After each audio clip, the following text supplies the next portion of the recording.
Well, thanks for joining us today. This is Conversations and Connections, the official podcast of the Family Crisis Center of East Texas. I'm Stuart Burson with you on this week and just fresh off of vacation. Took the week after the 4th of July off.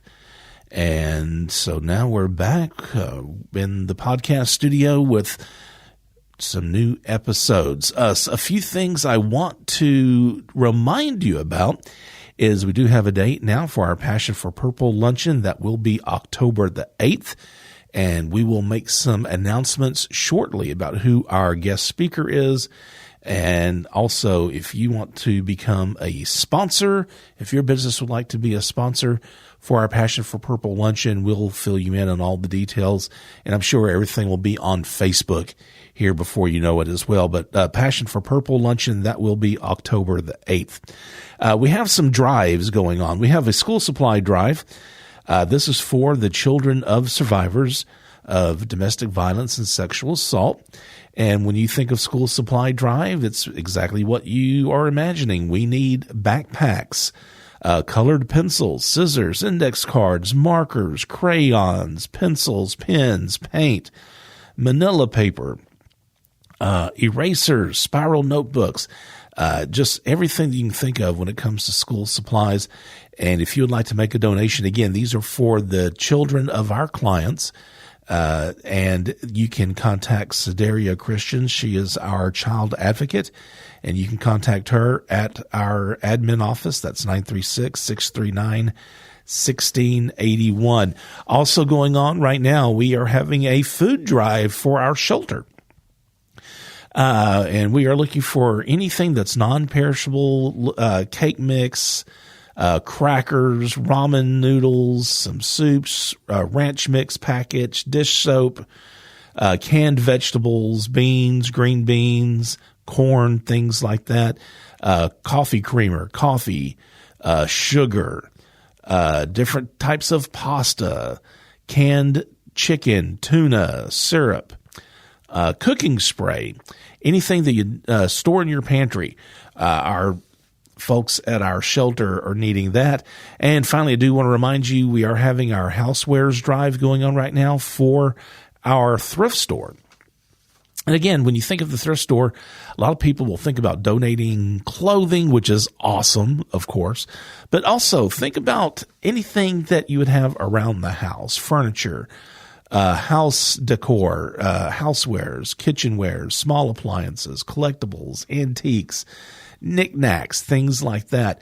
And you can take these to our Lufkin thrift store at 206 West White House Drive, or our Nacogdoches thrift store, which is at 3909 North Street. And I think I am going to have Mallory Harris back on the podcast soon to talk about more in depth about all these drives that we're having. My guest today it's been a long time in the making. I have been trying to get this woman on the podcast for literally years. Donna Cowart, she is our licensed professional counselor at the Crisis Center. I've been wanting Donna to come on, and finally, I have her on the podcast today. Let's take a listen. This is my conversation with LPC Donna Cowart.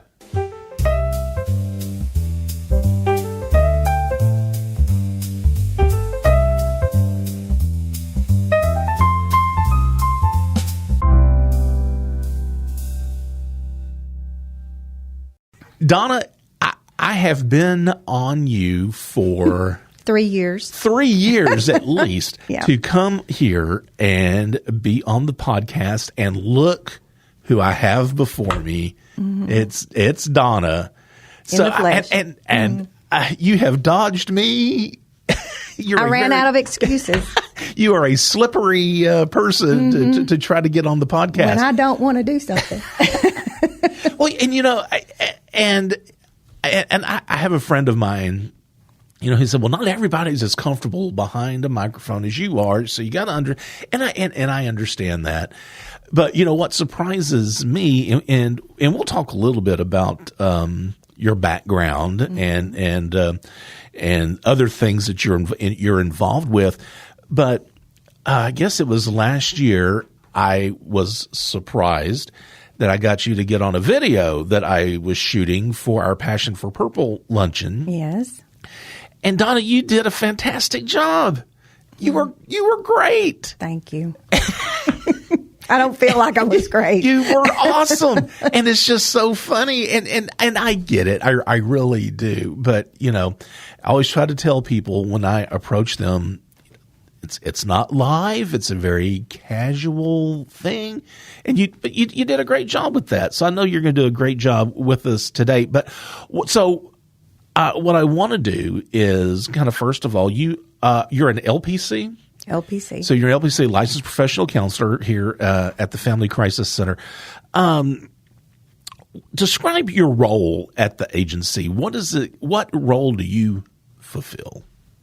Well, once the clients come in and they get into the system and they visit with their advocates, then counseling is one of the services that the agency provides. And so then when they say they want to have counseling, then I get a referral and then I can contact the client and then we just start meeting. Yeah. Are clients required to go through counseling? No. For our services? Mm-mm. Okay. Yeah, They're offered, I just didn't know that. Right. Well, do you find that most clients are open to counseling? Do you think? I think most clients are. I've noticed a difference in the clients that are in the safe house and the clients that are outreach. Really? Yes. I think the safe house, most of the time, I think when they come in, the hierarchy of needs, food, shelter, clothing. Yeah. That's where they are. And so they're busy trying to make sure they're safe, get all that organized and together. And I think sometimes that counseling's kind of on the back burner. Okay. But once they feel comfortable and once they feel safe and apart, then they're more likely to come. But then they start looking for jobs and that's always when they get jobs, that hinders it, right? Because of the hours. But do you see many clients, or have there been clients in the past where they're kind of reluctant about the counseling, but they wind up doing it, and after they do it, they're like, "Oh my gosh, I'm so happy that I've done this." That happens a lot. I think it's because a lot of people have never been to counseling. And they don't really know what it's like. Or they know what they see on TV or in the movies. Or they've been and it wasn't a good experience. And so I like to have them in my office and we just spend time getting to know each other and trying to make them feel comfortable and then figuring out what they need and then working towards that. Well, that's almost kind of like what we're doing right now. I'm trying to make you feel comfortable. We're having a discussion, getting to know each other. Well, it's kind of funny. How long have you been with the agency? 3 years. Now, so you've been here for 3 years.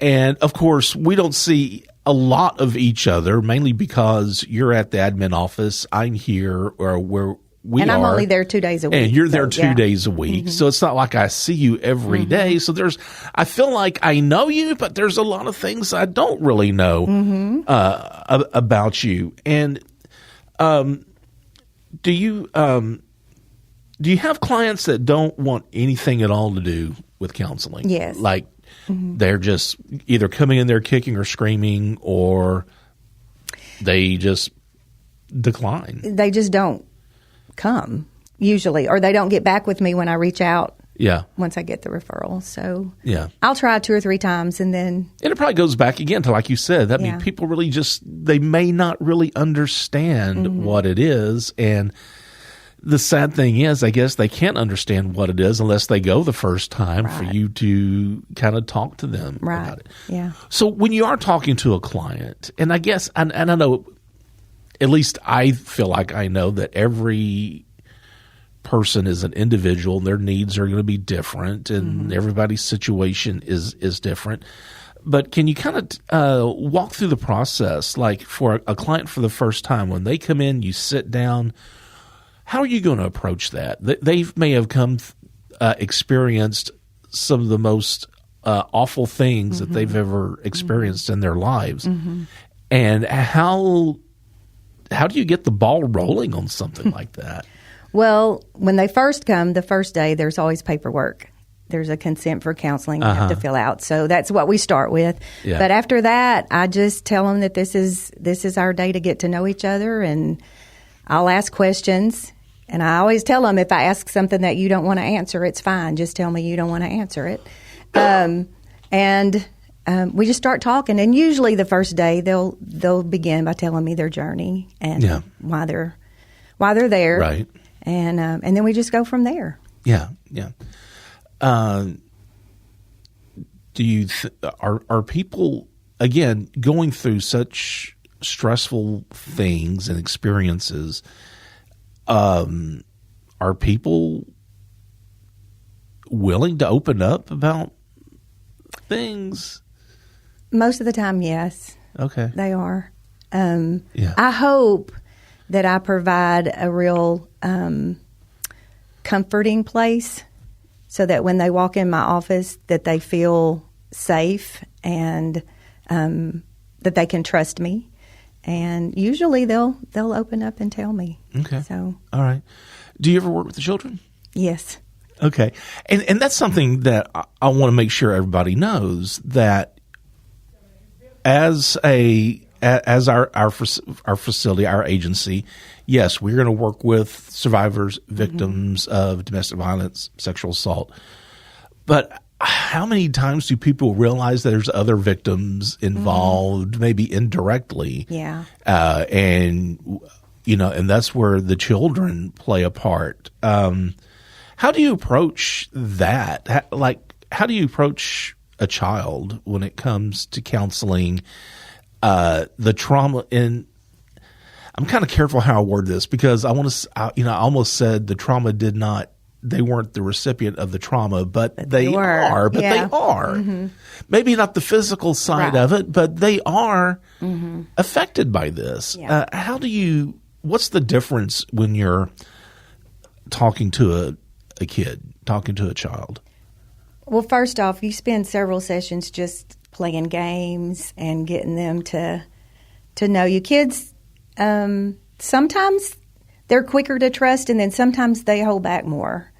So you just really have to play it by ear. But I usually spend a lot of time playing games with them, and we talk while we play games. Right. But and then you just follow their lead. Usually, if they were firsthand witnesses, they talk more. Okay. If they maybe just were on the hearing of it end, sometimes it affects them differently, and so they don't speak out as much. Sometimes they don't speak at all because they're afraid they're going to get somebody in trouble. Well, and I guess that kind of goes in, or kind of leads into what I was going to also ask you, is how does domestic violence affect the kids in a household? Yeah. If they're directly involved in it, it affects them. It can affect them in all kinds of ways. It can do nightmares, or acting out at school, or just being rebellious, just because they don't know how to talk about it. Right. They don't have the words sometimes. And so a lot of times that's what we talk about. And I try to give them words so that they can express their feelings, because they don't know how. Right. But it affects them. Yeah. And I think, and again, that just goes to show you, so many people don't realize that it's not just the two adults that this is happening to. It does affect everyone in the house, including the kids. Do people, and I always talk about, whenever I talk to teens about, whenever I go out and I do stuff on teen dating violence, I always talk to teens about, sometimes you're in a dangerous or an abusive relationship or an unhealthy relationship. A lot of times we're in the relationship, but we don't ever realize it. And I may age myself when I tell them this, but I always talk about that analogy. You can't see the forest because of the trees. You're right there in the thick of it, but at the same time, you just don't really realize what's going on.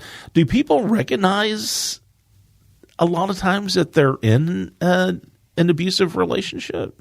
A lot of times, Stuart, it comes on slow. It's like a slow fade. Yes. And so it just increases gradually and gets a little worse and a little worse.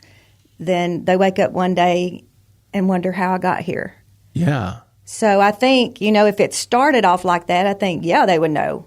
But I think because it starts and it's such a gradual increase that it just, one day it just hits them that, yeah, right, I'm in an abusive situation. How did I get here? Yeah, yeah. And I'm sure with that comes a lot of denial, maybe. Well, yeah, it's not really that bad. Or, other people go through this too. That's just part of being in a relationship. And I hear this a lot. He doesn't hit me. So it's really? Not that bad. So it's really not bad. He doesn't hit me. Yeah. But is it? So we get to talk about that sometimes. Yeah, and that's something that I think people need to realize also. It's, when you're talking about domestic violence, we're talking about dating violence. It's not necessarily physical abuse all the time. Whenever I talk to teens, we do talk about verbal abuse. We talk about sexual abuse. We talk about financial abuse. And that's something that's kind of interesting is the financial abuse that I think a lot of people may not think about. Right. Right. What is, and when we say financial abuse, what does that entail? What does that even mean? Well, a lot of times for some of the clients I've seen in my experience, it goes along kind of with isolation as well. Yeah. They're forbidden to go to work, so they don't have money coming in, so they have to solely rely on their abuser for anything, paying the bills or getting the groceries or anything. And so if they're not doing what's expected, then money will be withheld and they won't be able to get what they need. Well, in one example I always give is sometimes it may even be disguised as caring, like oh, sweetie, don't worry. When you're with me, I'm going to take care of you. The other side of the spectrum, yes. I'm going to take care of you. You don't have to worry about going to school. You won't need to. And sometimes I feel like all that's just a way to control. It's a way for that to exercise that power and control over a person. Yeah. And I've heard, of course, I don't have direct contact with clients, but I've heard of a client that may come to us for services that have been married for years. They have no idea how much money they have in the bank account. Yeah. And they may have even been working, but they were never allowed access to these funds. Well, and I've had survivors that have been working, but they have to give all their money to the abuser. Yeah. So, that's just and of course, it always goes back to, how many times, if you heard people say, well, I would never let anybody do that to me. I guarantee you these victims have said the exact same thing. And didn't think they ever would. Right. Yeah. Well, I would never let anybody do that to me. Well, dang it. The next thing you know, guess what? You're doing it. It is. Yeah. Why do you think some people have trouble? We always have this stat that goes around the agency. It takes a victim leaving an abuser, they'll leave an average of, what is it, 7 times before they leave for good. Why do you feel that some people have a hard time leaving an abusive relationship? Well, I think one thing is what's known. They're familiar with what they know. Okay. And so thinking about going to a place and starting over, that's unknown. That's scary. So while they are treated badly, they're not treated badly all the time. And so they believe, I promise, I'll do better. I won't do that anymore. They believe that, and they want to believe that, and who wouldn't? Yeah. And so I think that's part of it. But just being, they're familiar. They know what to expect.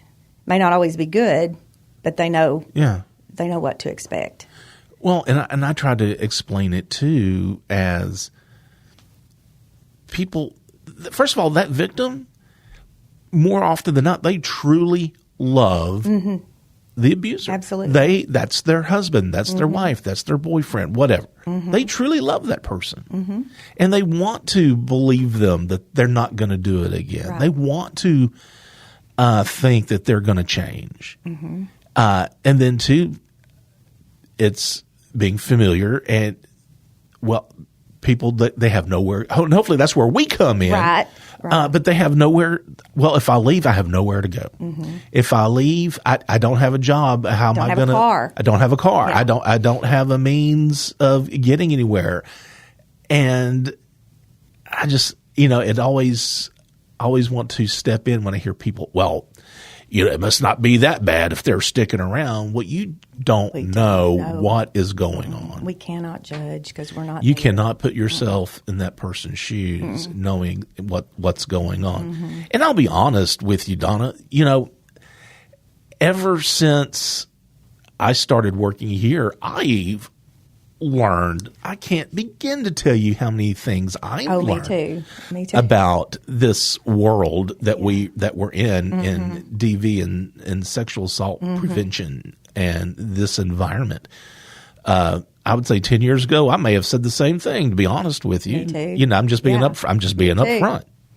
Because we didn't know. Right. I think taking on positions that we're in, we have to learn and we have to be educated just as well as everybody else. How can family members or friends, what can they do to support a victim? And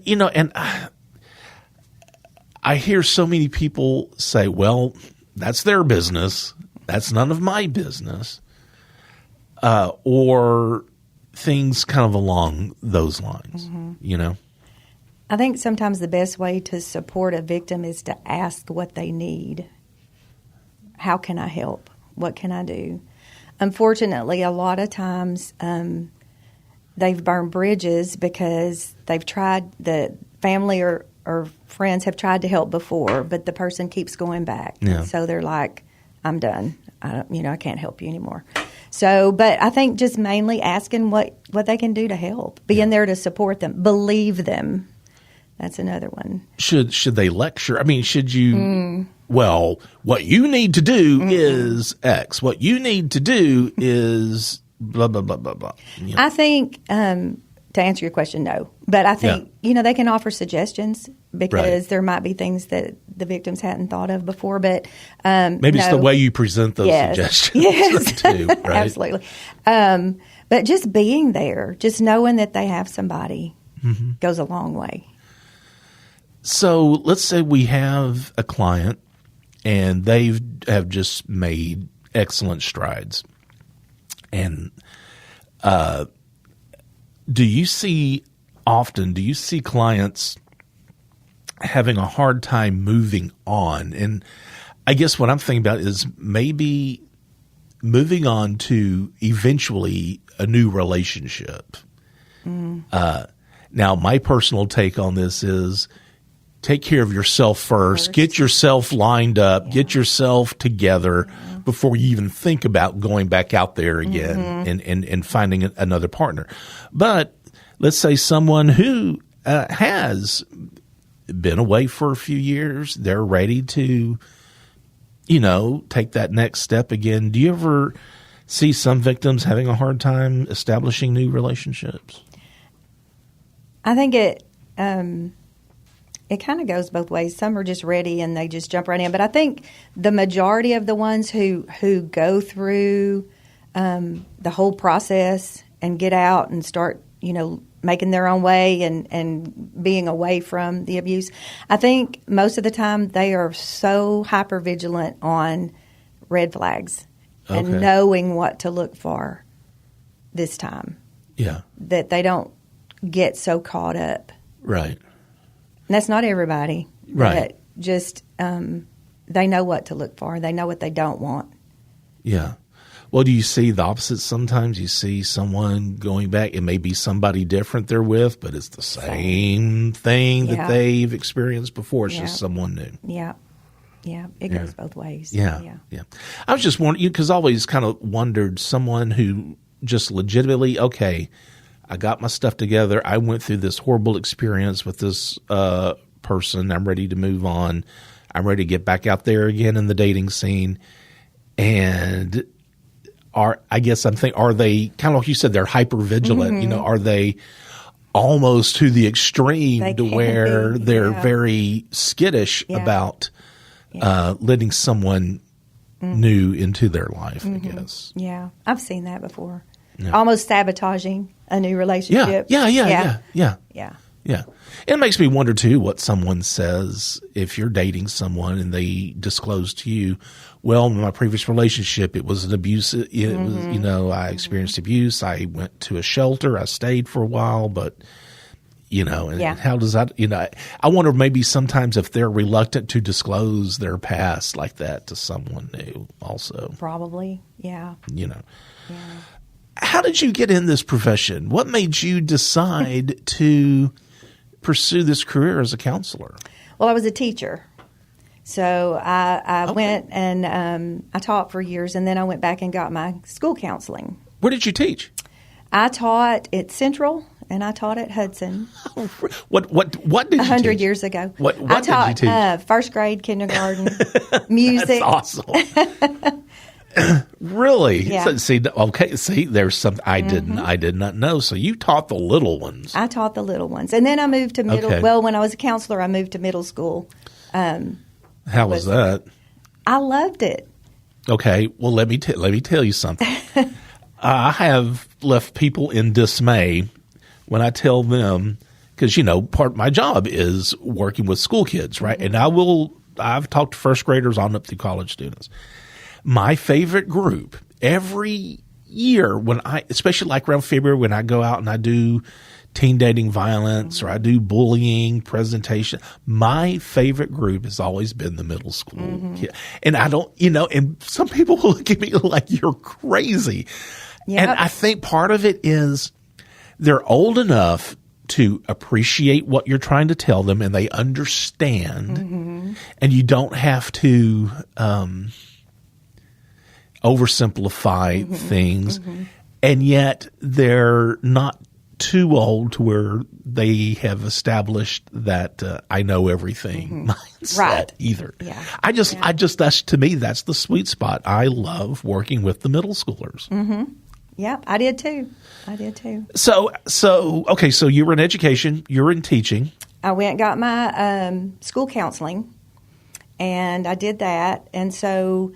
To be an LPC, though, you have to go on and get your supervision and do all that. So I did that because I wanted, at some point, to be able to have my own practice. Move a little bit closer to the mic. There you go. You're fine. See, and that shows, hey, you're relaxing. You're kind of sitting back. But you're good. Better. Yeah. Okay.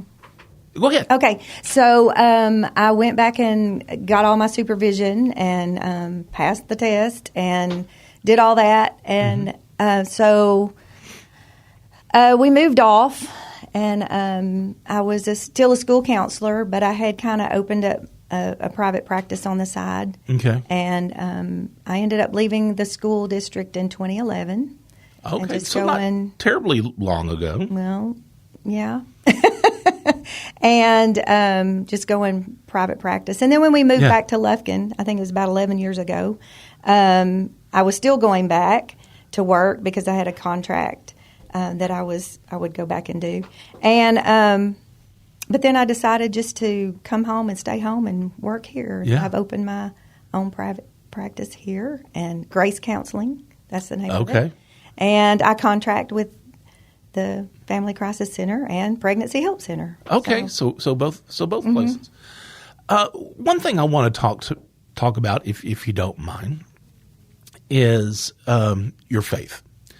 What role does your faith play in your counseling? And maybe it's different when you're working for the Family Crisis Center as it is it may be in your private practice, because your husband is a pastor. Mm-hmm. We're Trinity Baptist here in Lufkin. And I guess that's one thing. When I was been trying to get you to come onto the podcast, I always told myself, her husband is a pastor. He's a preacher. And if you're a preacher's wife, I know you're up there also talking to the congregation. As little as possible. But, excuse me, I want to know what does your faith play a role in how you approach your job as a counselor? Yes, my faith plays a role in just about everything I do. Okay. To me, Jesus changes everything. It doesn't matter where we are. And so I have felt called to help people and to spread the good news about Jesus. And so I have to be careful with that because I have a state license. It's like a school teacher. You can't bring it up unless they want to talk about it. But so some of my clients, they don't want to talk about that. And so that's fine. We still work. But I approach my job as I pray for my clients. At the shelter, you really only, unless they're there a long time, you really only get to see them maybe 3 or 4 times. Okay. As a counselor. And so my prayer is that God will give me whatever they need, that He will give me the ability to give them whatever they need while they're there. Mm-hmm. And so, and sometimes it's just hope, just giving them a little hope. But my faith really directs everything I do, my decisions, and all my life. So in your private practice, do you present yourself as a Christian-based counselor? I do. So when people come in, they kind of maybe have that expectation or that knowledge. The option, too. If they don't want to talk about faith, we don't. But a lot of them do. Most of them do. A lot of them will come to me because of that. Mm-hmm. Because I am a Christian counselor. So, so your job is talking to people who they're just unloading all of their problems. When you're working with us and, what'd you say, the Pregnancy Health Center? Mm-hmm. You may be talking to clients who are going through some very traumatic times. How do you, at the end of the day, when you go home, how do you process that and decompress so where you're not, or maybe, how are you not carrying that home with you at the end of the day? I think I'm able to compartmentalize enough that I don't. Now, some of the things we hear are absolutely horrific, that we can't even imagine people doing. Right. And so those days sometimes are a little tougher. But, I have my Christian music playing on the way home. I just try to surround myself with positivity and those kinds of things. And that helps. And usually if I'm not seeing a bunch of clients during the day for the first time, because the first time you see them is when it's the hardest. That's when you hear most everything. And I learned that the hard way when I had about 4 clients one time that were new. And so that day was hard. Yeah. But my husband's real good at knowing when I've had a tough day, and he kind of lightens the load some. So that works out good. Yeah. Okay, great. All right, Donna Cowart, our LPC, licensed professional counselor here at the Family Crisis Center. So what do you? That was pretty good, right? That was not so bad. Donna, I really do appreciate it. Thank you so much for taking some time out, driving over here, and being on the podcast. And I always end the podcast with reminding everyone that, first of all, if you have any questions or comments about the podcast, you can email us at conversations@fccet.com.